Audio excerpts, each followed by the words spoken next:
I don't have enough money for Taco Bell, but what I do have pleases me greatly. This is, in my opinion, a very good and important book. This is Player's Options, Skills, and Powers. And it's for the second edition or first edition D&D game.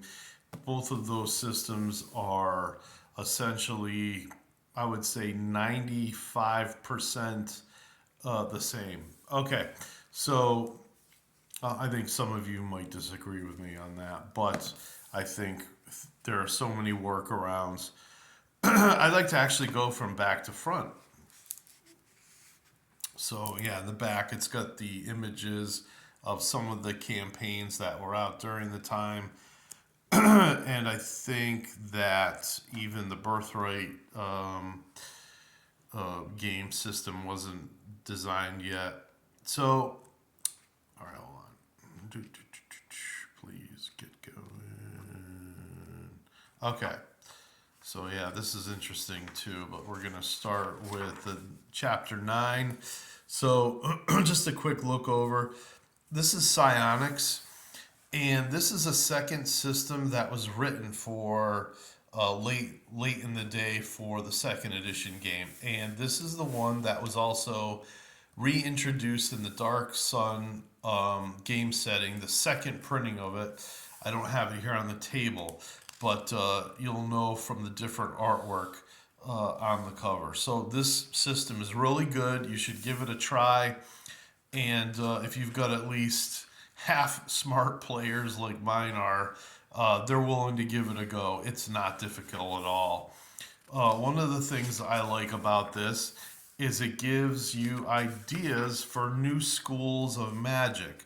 As you might have thought, most things were kind of covered because the game lasted for so long. There were so many books and everything published for it. But this has the alchemists, it has the geometer, it has the shadow mage. Awesome idea. Uh, this one here is the song wizard. Um, and I think it gives you ideas on even more. So, going back further into the book, you've got weapon proficiency and mastery. I took from this and I made my system, which is uh, uh, equal to what appears in this book. I think it was in this book anyway. You've got players won't like this, but it has ideas on taking money away from players. Say if it, if it becomes kind of stagnant, you there's just lots of ways to spend money, and we're already over the 3 minute mark, unfortunately. This is definitely where I got this. Ranks of weapon mastery, weapon of choice, weapon expertise, and you've got all these different ways of increasing the fighter's fighting ability. Not that they really need it, but I'll go over that another time. Um, let's see. It kind of covers, yeah, see, weapon proficiency and mastery.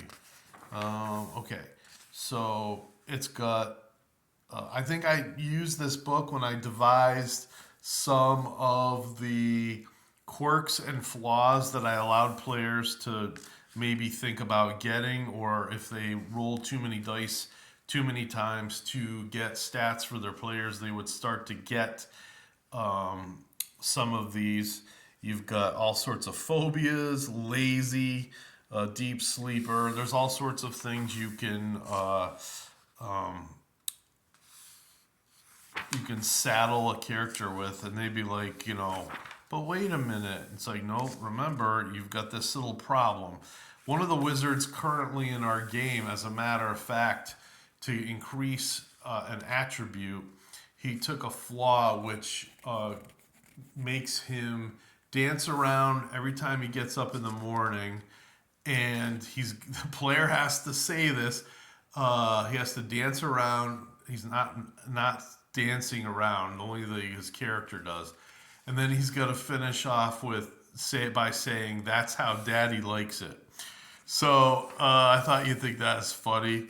They discuss more proficiencies or just go over them again, which is good because it takes from a lot of the player kit books. Um, you've got a long or larger list of proficiencies in here. There's just a lot of useful things in this book. Even without having to redesign your character in their new system. Oh, there's a good image. It gives you ideas on creating new kits. There are new kits in here: smuggler, sharpshooter, scout.